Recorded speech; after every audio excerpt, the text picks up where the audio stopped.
C'est le sujet de discussion du jour dans les entreprises. Est-ce que tu sais quelles sont les conséquences pour toi de cette réforme? Non. Ce patron a fait aujourd'hui ses calculs. À 56 ans, Frédéric est commerçant.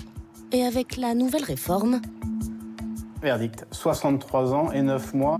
il devra travailler 6 mois de plus que prévu.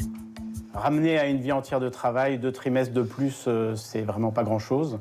Cette réforme vous concerne si vous êtes né après le 1er septembre 1961. L'âge de départ sera progressivement repoussé de 3 mois chaque année pour atteindre les 64 ans en 2030.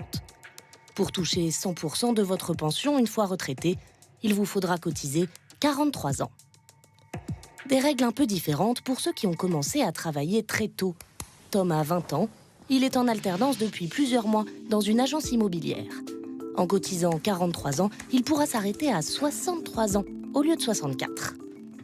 On peut dire que je suis gagnant parce que je finis un an avant les autres, sauf que j'étais censé finir à 62 ans à la base. Voilà ce qui est prévu pour ce qu'on appelle les carrières longues. Si vous avez travaillé 5 trimestres avant vos 20 ans, vous pourrez partir à 62 ans. 5 trimestres avant 18 ans, ce sera 60 ans. Et 5 trimestres avant 16 ans, 58 ans. La réforme prévoit également la fin des régimes spéciaux. Cela concerne 7% des travailleurs en France, comme Frédéric, 47 ans, salarié chez EDF, qui verra lui aussi son âge de départ repoussé. Un départ décalé de 57 à 59 ans. Difficile pour lui de se projeter, il travaille parfois la nuit avec des charges lourdes et s'imagine mal continuer ainsi encore 12 ans.